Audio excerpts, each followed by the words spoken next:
me a little bit about, I guess, we just heard about how sellers are having a pretty good time out there. And buyers, of course, are getting it stuck to them. But what is the pace of the real estate market right now? I mean, is it, because it seems like it's really fast, but at the same time, there's not a lot of houses for sale. So it's almost like hurry up and wait. Like, everybody get to that house. Okay, wait for the next one. Everybody get to that house. Okay, let's wait for the next one. Is that a fair rendition? Yeah, I think it definitely is fair. Typically, when I list a house, I set the expectation with my seller that we're going to come on a Wednesday, and we're going to look at offers on Tuesday. Mm-hmm. And typically, what happens is Wednesday to Tuesday. That's it. So 6 days. That's it. 6 days. 6 days. Okay. That's it. I was trying to make sure it wasn't the next day. No, 6 days. So I want to have a double truck open house Saturday, Sunday. What's a double truck open house? Saturday and Sunday. A double truck? Double truck. Why is it called a double truck? You're both days. You're working both days. Wow. So I concentrate on just that listing for just that weekend. By the way, we have great metaphors going on today. The double, and I have never heard that. I like it. Yeah, double truck. So we do that. I try to get as many people through as possible. I send out, 500 postcards to the nearest homes. We advertise the living, out of it. I end up getting, 100, 150 people through each time. By Tuesday, I've created a frenzy, and we've got multiple offers. Mm-hmm. And so when you have, like you said, 150, 200, 300 people come through over the course of a weekend during your double truck open house. Yep. Sorry, I'm going to hold that. Yep, I like it's all good. How many offers do you end up getting? Now, on the last one, we got 9. Okay. So the house came on it, and I had it listed at $549,950, which I thought was a pretty reasonable number. The escalation clauses actually went up to $650, and so I had 2 multiple escalation clauses that typically you're going to weed out most of the offers, and they're going to get down to 2 or 3.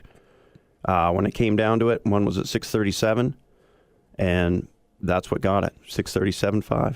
So when you start looking at these houses, when buyers are going through these houses, how important is the attention to detail that a seller must, I suppose, provide on their house? Because if you have a frenzy, and, it's kind of, I think of a frenzy as almost, you take a handful of fish food and you throw it in like the koi pond, and there's like a frenzy for it. Don't ask me why that's my mental picture of frenzy, but sure, it is. That's good. It doesn't have to be the best fish food. It's just the stuff that comes out for a quarter. In this case, do all the fish or all the buyers flock to the house regardless of if it's in the best shape, or does it just have to be a handful of quarter food? No, I think it's really important to stage the house ahead of time, have it perfect, so that when people come through, it's really attention to detail, and they know what they're looking for. We've got educated buyers out there. They're smarter than fish. They've seen everything, okay? Because these people have lost probably 2 or 3 deals already. Mm-hmm. They know. So when they come through the right place, they're like, okay, this is the one I want. And then they go for it, typically. And how common are these frenzies then? I mean, if you have people who are missing out on 2 and 3 homes, and, as I talked about in the monologue, like with Marcus Trufant, things are coming up. Life happens. There's reasons people need to get into a house. How vicious do these frenzies get? How many people can be involved? How common are they really? I'd say they're very common, especially in the close-in knit areas. Anything core, Seattle, Kirkland, Redmond, Bellevue. It's happening frequently. Getting a house bid up 25 to 50, 75,000 over is almost commonplace. And especially when you make it pretty. Yeah. Staging is critical. It really is. I mean, you got to get your seller on board. Hey, I'm going to come into your house. I'm going to get rid of most of your stuff. Okay? I don't care if it's in the garage or wherever it is, but we're going to make it nice and clean, sparse, model home, fresh flowers, trinkets here and there, make it look good. Mm-hmm. It works. Seahawks memorabilia, that's what I always would look for. Maybe if you were down by the Renton training complex.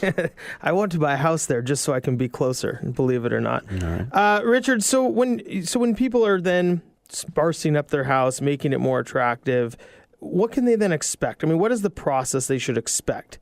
You say that you give people basically 6 days, so it's like this 6-day waiting period. Mm-hmm. Should they expect offers to come in sooner than that 6 days? I mean, is there anything that pulls on their heartstrings before you say you're going to look at offers? It really depends. I find that most of the more savvy agents will wait to the last day and then submit because they don't want to play their cards early. But sometimes the best offer comes in early and nobody trumps it. Mm-hmm. But typically, they'll come in the last day.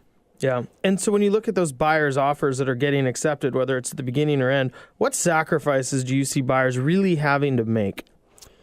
Number one, waiving their inspection. Okay.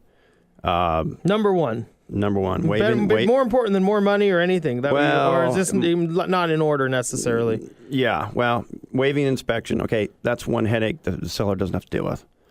Number two would be strong financing, which almost hand in hand with that. I want to see conventional financing at least 20% down, with room to go forward in case the appraisal doesn't come in. Mm-hmm. And how do you determine that? Talking to the lender, and oftentimes when I look at some of these properties and I'm like, this one's going to be a tough appraisal. So we have a new Windermere addendum that we use that basically says, if this house doesn't appraise, you will bring more money into closing to make this deal happen. And you cannot back out on the appraisal. Does that work? It works if they sign it. Yeah. Makes sense. Touche. Richard Senecal joins us, realtor with Windermere Real Estate. So with sellers right now, you create these frenzy of buyers, and sellers, of course, are, we hear it all the time. Well, should I sell? Should I not?